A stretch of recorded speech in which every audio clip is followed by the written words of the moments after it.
Contact is one of the 52 mental factors. Therefore, contact clearly is of the mind and not of the body or the sense organs. So for contact to happen, there must be all the conditions such as the six sense bases, the presence of an object, and the corresponding sense consciousness. All this must be there for contact to happen. Okay, so your first statement that contact is one of the 52 mental factors, that is not found in the extract, is it? No, it's not. It's extra reference. The one you can find in the context or the text one is the second line. So use the second one, don't use the first one. Okay, got it. Nāma-rūpa, we need the explanation. Name or nama is actually feeling, perception, volition, contact, attention. These 5 items are listed in the text that you provided. Form is this, provided in the text. So in our definition, when we say the word mind, it means name with all these things listed, plus consciousness, because consciousness was listed before the name and form. So we take it as mind equals to name plus consciousness. When it comes to matter, we can't differentiate matter from form, because the word form here in the sutta already mentioned the 4 great elements plus all the forms derived from it. So to us, the word form here is matter already. Just the first explanation. Second explanation is when it comes to using paticca-samuppada for explaining rebirth, so name and form is the formation of a new being. Formation of a new being. And then you put in brackets, form and volitional formation. How does that fit in? We try to make do of what information we have, Bhante. If I use paticca-samuppada to explain formation of a being, this being must have mind, matter, or name and form together. And the way we mention it is form plus volitional formation together. But volitional formation, where is it found? In nāma-rūpa? Way before that, it's just after ignorance. That's not in here, it's before that. No, it's not. It's extra thinking from our side. Okay. Okay, this one, we have 2 points of view. One group says that we have to talk from the past life to the new life. Second group says it's moment to moment. So if we talk about from past life to new life, volitional formation will mean past active mental formation that conditions the present formation. If we talk about moment to moment, then volitional formation here means compounded or conditioned by whatever factors available at the moment that have impact on the mental, verbal, and body processes. Why we can use the word mental, verbal, body processes? Because in the text here it says there are these 3 kinds of volitional formation: verbal, mental, and volitional formations. So that's why we say like that. You mean that this volitional formation will have an impact on the mental, verbal, and bodily processes, is it? Maybe the word impact is wrong. It's more like whether it's mental process or verbal process or bodily process. This process happen when all the factors are there. What factors? Okay, so example, when it comes to mental, that means all the mental processes, all the mental factors must be there. Is there mental factors mentioned in this extract? No, but we cannot expound on this word without referencing to other parts. Okay. Because we have more questions than answer, Bhante. Because you see, the word bodily volitional formation is a big issue for us too. Bodily volitional formation, because if you see the word volition means will or decision or intention. Then bodily. So we got really confused now how bodily and volition can come together. Example, in the bodily processes, we have blood flowing the body. We don't consciously ask the mind to have the blood flowing or the kidney functioning or the liver functioning. But whereas if you ask me to stretch my hand, then that's very clear, mental and bodily work together. So I don't know what this word means actually, bodily and volitional formation. Likewise with the verbal one. Okay, all right. Phassa is the pure coming together. It's actually contact between the 6 sense doors and sense objects. It's the very initial stage prior to consciousness. Which means to say phassa comes before consciousness. That's what you're trying to say, right? Yeah. Is that what the sutta says? The sutta did not tell this. Are you sure? No, it's in black and white, you know. Maybe interpretation don't know correct lah, but like that lah. The Sutta definition of nāma-rūpa, nama is volition, feeling, contact, perception, attention. Rupa is the form derived from the four great elements, earth, water, fire, and air. And then these collectively are called name and form, or nama and rupa. And based on the sutta from the group, we are now aware that nama-rūpa is actually more detailed. They have all these components as described above when broken down. You say here in your slide, rupa is the form derived from the four great elements, right? Yeah. Is that what the sutta said? They said here the four great elements and the form derived from the four great elements. So it is mentioned here. Yeah, so they are actually two separate things. Four great elements is one thing, and then the form derived from the four great elements is another. So they are actually two. Here you summarize everything into one. Correct, correct. Volitional, there are three types: bodily volitional formation, verbal volitional formation, and mental volitional formation. Collectively, all of these are volitional formation. So I think it comes from gross to fine. So the gross one is the bodily, the mental one is the finer ones. And then in the law of dependent origination, volitional formation happens from a combination of phassa, nāma-rūpa, and vijnāna. Volitional here has the elements of intention in it. Based on our group understanding, 6 senses organ forms. So they are eye, ear, nose, tongue, body, and mind. And the second finding is like a nose can sense the smell, tongue for the taste.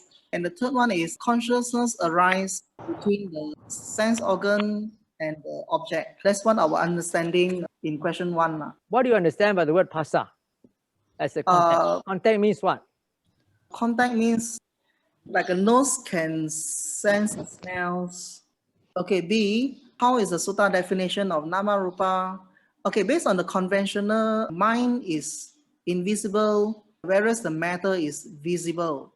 So that's what the conventional, generally speaking, about this mind and matter.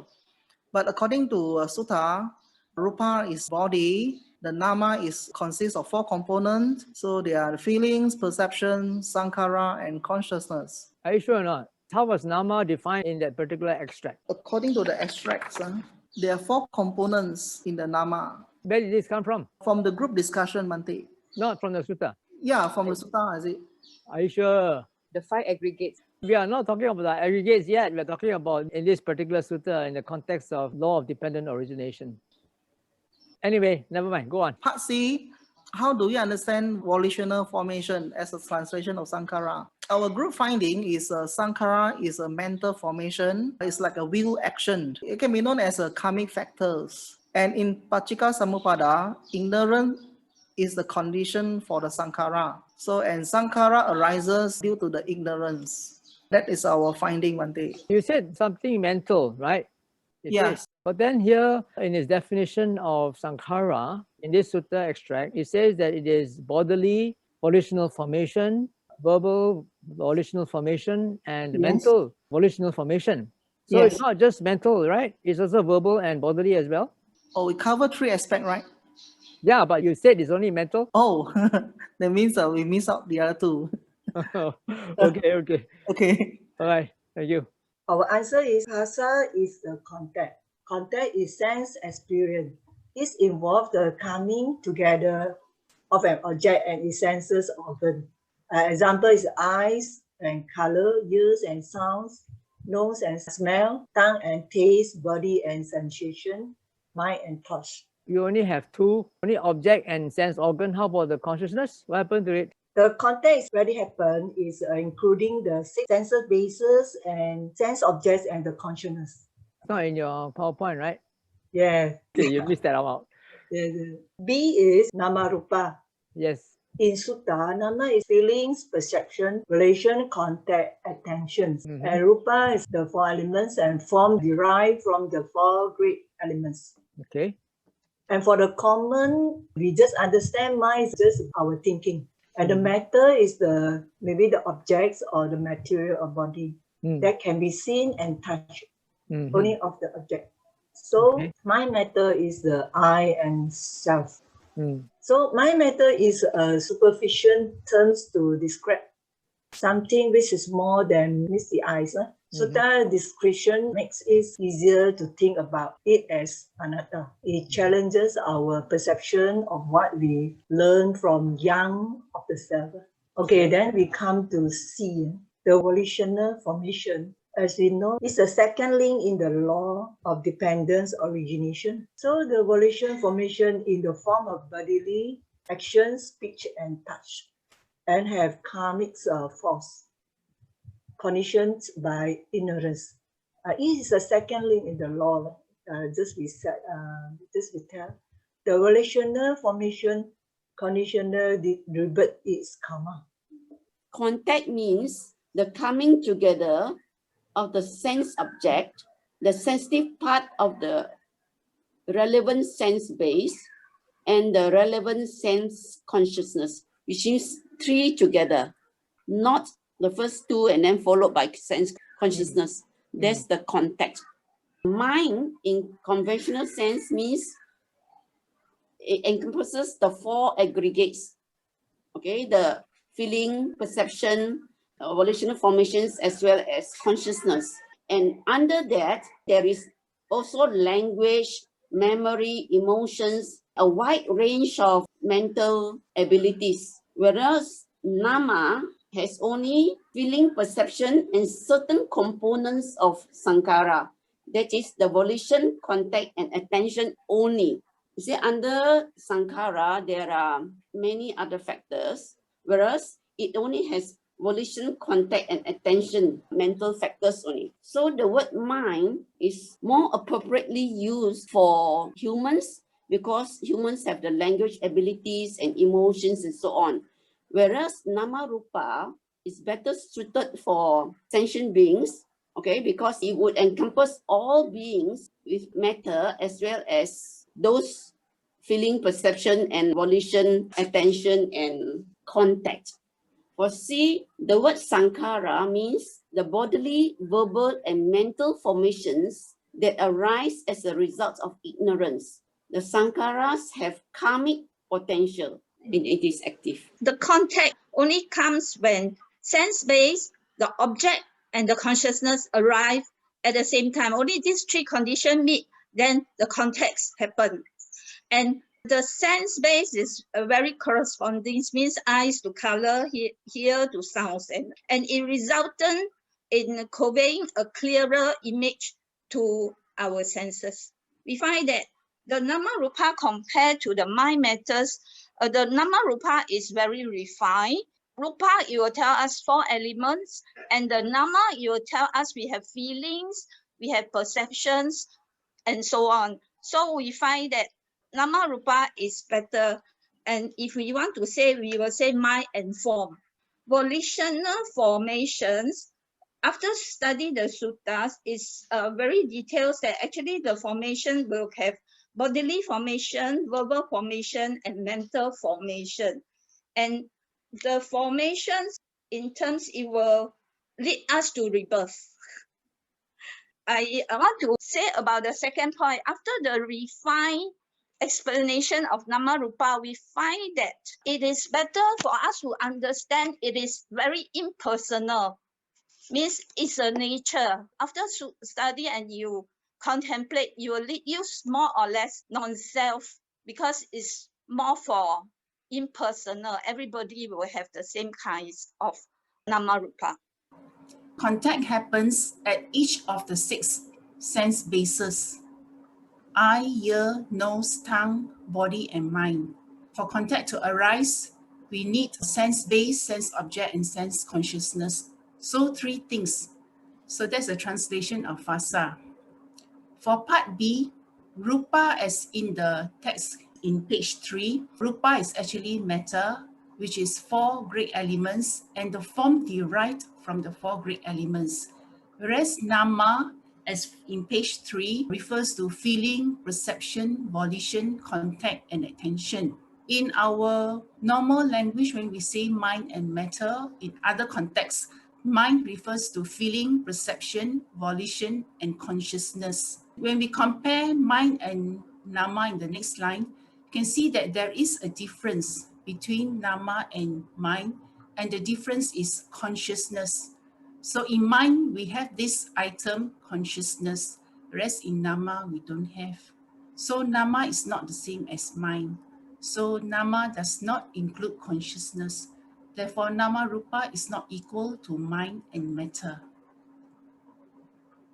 Okay, part C. Volitional formations, as in page 4, is generated by bodily, verbal, and mental activities born out of contact with ignorance. What I understood contact as translation of phassa is sense experience at the sense basis is the coming together of, for example, seeing is the coming together of eye and forms, and the eye consciousness arises.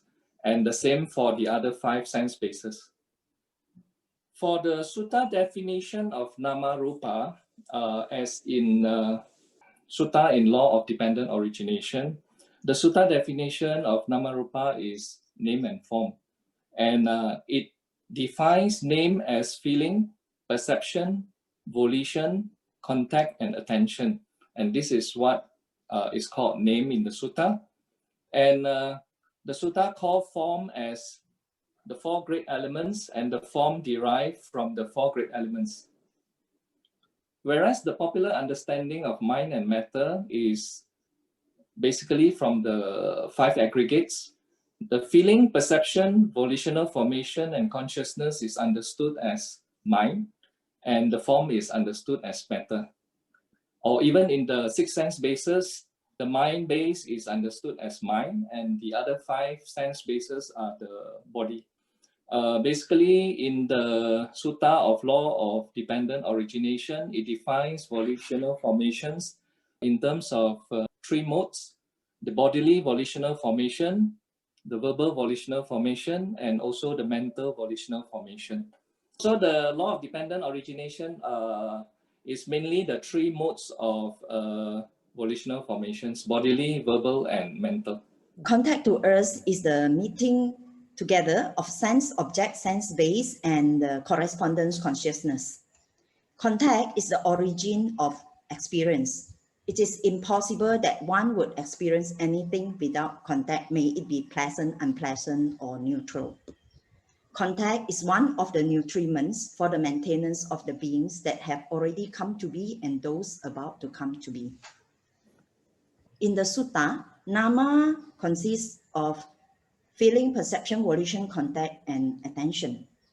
Literally, it seems to be excluding consciousness versus popular translation. In this question A, there we see contact is the meeting of sense base, sense object, and consciousness. Does it mean that here it also, the nama implicitly includes consciousness here? Good question. As for the rupa in the sutta, it is said the 4 great elements, and the form derived from the 4 great elements. So there's some error here in my slide. So the physical body of our, the physical body of us is the form derived from the 4 great elements, and the 4 great elements stand as the fire, water, wind, and the earth. And then the form derived from it, beside our physical body, it also includes mental objects and external objects. Mental objects, like? Huh? Mental objects like what? Mental objects like we visual something in our mind, don't they? That is rupa. Oh, that is rupa. It's no, you are saying that is rupa, is it? You say yes. Because you say it's derived from form. Derived from form. That's what you're trying to say, isn't it? You say, for example, what is derived from the 4 great elements is, for example, mental objects. Isn't that what you're saying? Yes. So mental objects, what you see in your mind's eye, forms or visions, are these also rupa? Yes. Oh, they're rupa. Okay, right. Okay, and as for the how does this difference affect your understanding of the usage of term nama and rupa? Bande, because I have never, how to say, come across or being bothered by the popular translation, the mind and matter. So to me, it is like not much difference. Okay, okay. So next, how do you understand volition formations? So volition formations are the conditioned products of ignorance and are the conditional themselves for the consciousness to arise. They are the volitional activities, I mean the bodily, the verbal and the mental volitional activities that responsible for producing karma and generating rebirth. Saṅkhāra, being propped up by ignorance and fueled by craving, drive the stream of consciousness onward to a new birth. This one I cited from Venerable Bhikkhu Bodhi's papers. Okay. And in this Sutta, Volition Sutta, it is also mentioned that as long as we have a tendency, whether we plan or intend it or not, it will become a basis for the maintenance of consciousness. And when the consciousness become established and growth, it will be it will lead to the production of future renewed existence, future rebirth, and the whole mass of sufferings. This one also cited from Bhikkhu Bodhi, right? No, this one is because I have read the Samyutta, this Nikaya. So happened that this under volition, so I just cited it in here. And so as to the following suttas. Okay. In our word is that the desire to live on leads us to revolve in samsara, life after life. So the desire to live on falls under what? Volition formation. Which one? Mental. Mental volitional formation. Yes. Okay. And then the three generate karma. So in passive mode, whether we like it or not, as long as we haven't attained enlightenment, we will be pulled by the karmic force to be reborn in any existence, may it be essential realm, this form realm or formless realm. Okay. That's it. Okay, thank you. We sort of concluded that contact of phassa is actually something that impinges on the six sense basis. There has to be some consciousness involved for that contact to happen. Okay, it means that there is an interaction aspect between the sense door and the object. So the object can be inanimate, like can be something we see or we hear, and or something that is animate, which is like maybe something that's like a person, girl, and so on. From what we gather, mind and matter, if we find in popular literature, it mainly refers to thoughts, and then matter is an object. In a way, they still have a connotation that is something solid, there's something there. Whereas for nāma-rūpa, is actually something more encompassing. Some of the team members say like it's a mental construct that keeps changing. It's not something permanent, and it doesn't have some kind of like an essence. From what we gather here is that nama consists of feeling, perception, volition, contact, and attention. And all these are more mind-based. Normally, we would have the last one as consciousness, but here is put there contact and attention. So we notice that there's this different, we're talking about the 5 aggregates. So in the popular understanding of mind matter, does mind include consciousness? Most of the time they don't say that because they actually go into something more specific, like it's your thoughts, the way your images and so on. That's what I read. Okay. No, I mean, that's how you read, but I mean, popular usage among meditators and among meditation teachers, what does the term mind and matter connote to you? I'm sure meditation teachers use this a lot, don't they? Yes. And they use the word mind and matter. What does it mean to you? I think they're trying to differentiate between something that matter is an object, whereas mind is something that we are conscious of, like awareness and what we are aware of. No, that's not. What you're aware of is the object. Mm. What you are aware, the awareness itself. Awareness itself is the subject. Yes, the awareness itself. Okay. For us, the rupa is derived from the four great elements like earth, fire, air, and water. So these are considered objects. From what I gather in the law of dependent origination, as Bhante said just now, Saṅkhāra is the second one. Therefore, it has both an element of a cause and also an effect. So whatever that is the cause by the past life will affect the present and the future life. But it's not only life, but it can also be moments. One of the member in my group say, right? And it also have ability to produce karma, and because of Saṅkhāra, it generates rebirth for us, and it also consists of physical, verbal, and mental formations. Our whole group thinks that phassa is sensation or any things that come through the sixth sense door, meaning to say consciousness touches the object according to Vibhanga Sutta. For B, the definition of mind and matter, we have various opinions here. The first opinion is thinking about mind plus the body plus the external world, meaning to say matter depicts body plus the external world. There's also another opinion thinking that mind is actually the consciousness and matter are the mental factors.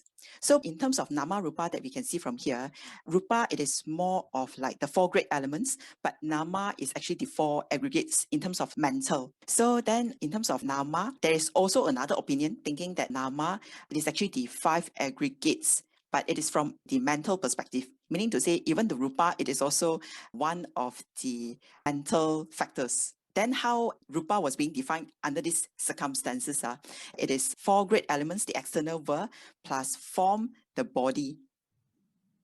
So it is actually internal and external world. But of course, there's another understanding from reading the sutta, rupa, there's no distinction of outside and inside. For C, volitional formation.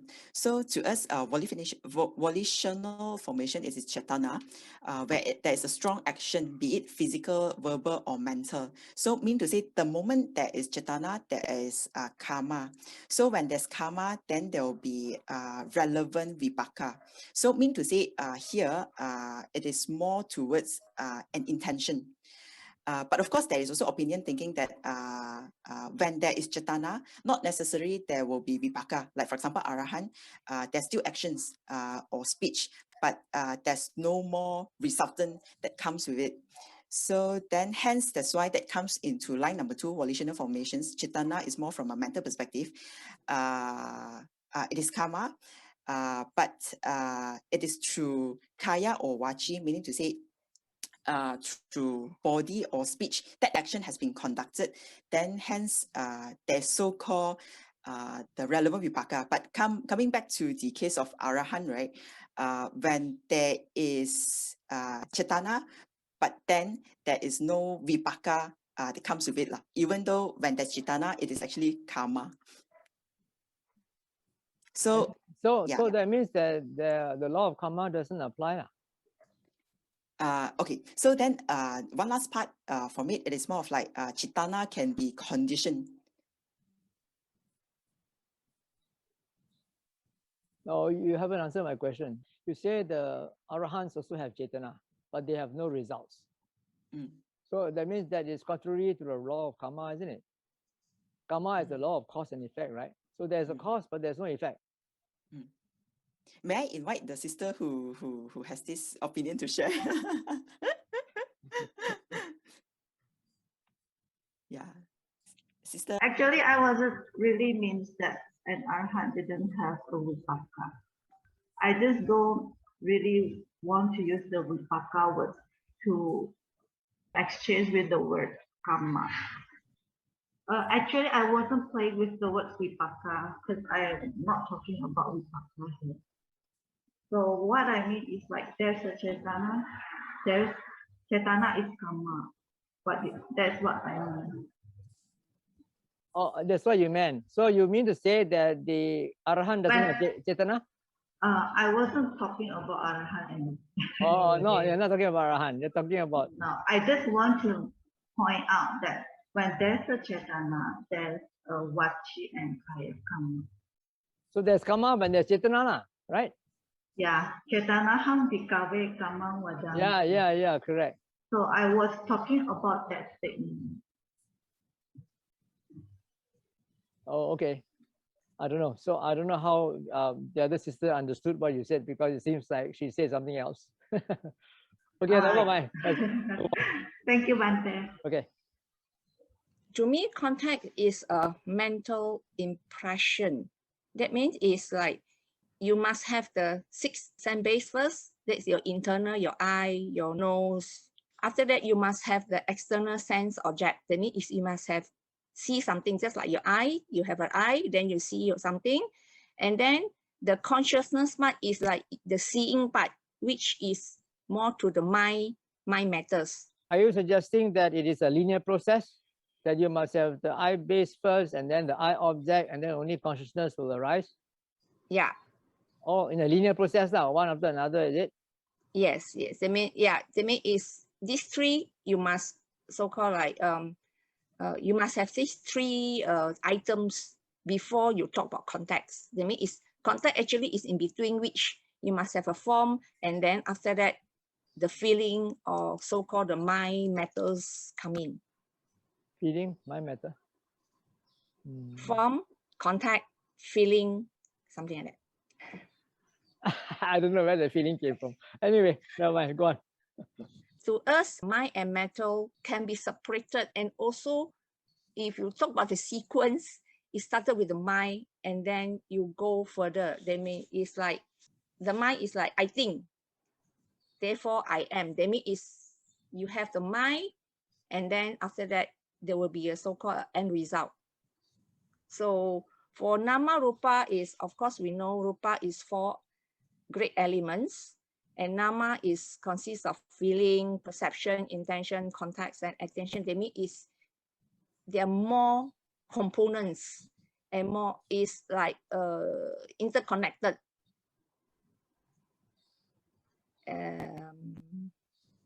Yeah, this is our so-called like finding. That means it's nāma-rūpa, is mind and body connection, and mind and matter is more like a separate identity. That means is you think of something, then this is the end result.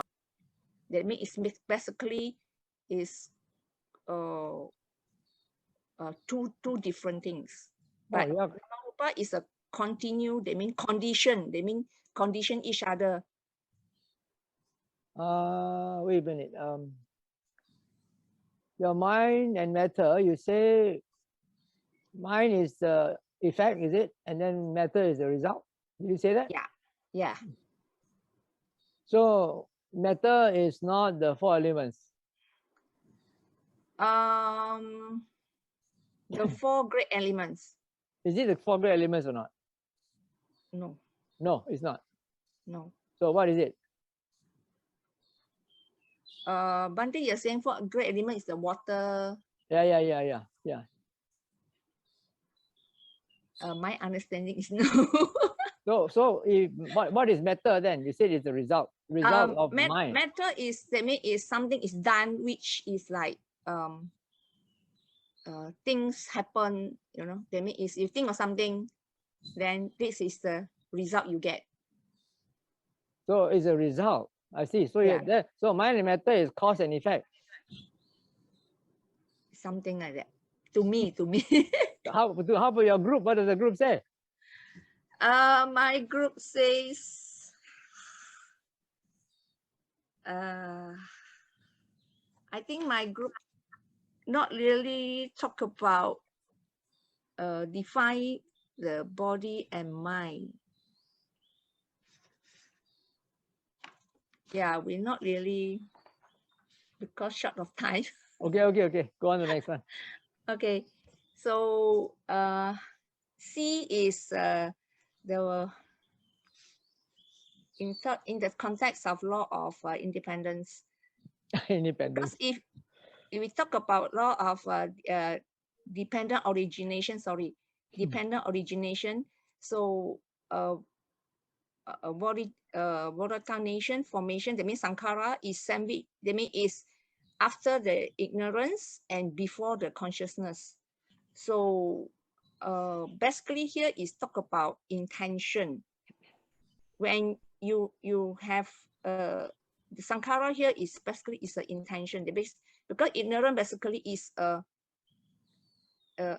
something like defilement or something which the thinking part. And when this affect the Saṅkhāra, the intention in terms of body, speech, and mind, and then the next step is consciousness. That means it condition the mind and body. And this part will, because it's involved body, speech, and mind, then it also involved of karmatic effect. There is a meritorious, demeritorious, and imperturbable, something like that. Yeah, Bande. What do we understand by contact as a translation of phassa in the dependent origination? According to the notes, it mentions 6 classes of contact: eye, ear, nose, tongue, body, and mind. It has to have some contact from either physical or mental before there is something that will arise. If there's no contact, nothing will arise. Say for the eye, if we have a sight, it must hit our eye, say the tree, then we have a contact. So the sound that hits the ear, the smell that hits the nose, the tongue is, well, it can be the food touching the tongue, and the body is the hand. So it can be either physical with physical or mental with physical, but it's touching on the 6 sense basis. So like in the case of the mind, an idea or a thought in the mind, then there will be something arising out of it. That is what we understand by contact. And this is only through these 6 bases that we will have response. We have contact and then we will have response. Other than that, there's no other way. That is for first question. Then what do we understand by the Sutta definition of nāma-rūpa? Okay, if we read the English translation, it means, he says, name and form. Here in this dependent origination, we are talking about a being. So a being, as we know, is a makeup of the rupa and the 4 aggregates of feeling and all that. So here, the rupa is a form. The form is the physical body. We can see it. But in the case of the other things, we cannot see. We cannot see sound. We cannot see sight. We cannot see taste, feeling. We cannot see. So it uses the word name. And in this case, the name is confined to not all the mental, not the sight. It's only for the case of a person. It's talking about feeling, perception, volition, contact, attention. This is name in English. But in the Pali version, it's still called nama, which we understood as mental. But that nama, which we know, means everything mental, like sound. Anything that we cannot see, but we know that's mental. Sound is mental? Yeah. Sound is mental, not physical. No. Not vibrations. Vibration is a movement. If it is the thing that vibrates, then that's physical. But if you can feel the vibration, if you can feel it, there's something vibrating and we don't see the thing, then that is mental to me. How about something you see? Sight. How about sight? How about object? Physical. Physical, no doubt about that. Like earth. That comes to the next question, form. 4 great elements, fire, water, air. It is from these 4 we have the form. Like our body, we come from the earth. Actually, you go down, earth and body, they are all atomic particles. They are all calcium. They are all in the atomic base. They are all the same thing. We are made up of atoms. We are made up. So the body is made up of that. So that's why the 4 great elements, that the earth or or we have the air, the water, and the fire. These are the other components, but the inside of it, they are still making of atom, carbon atoms, oxygen atom, and so is our body. And what we can see, that is rupa, form.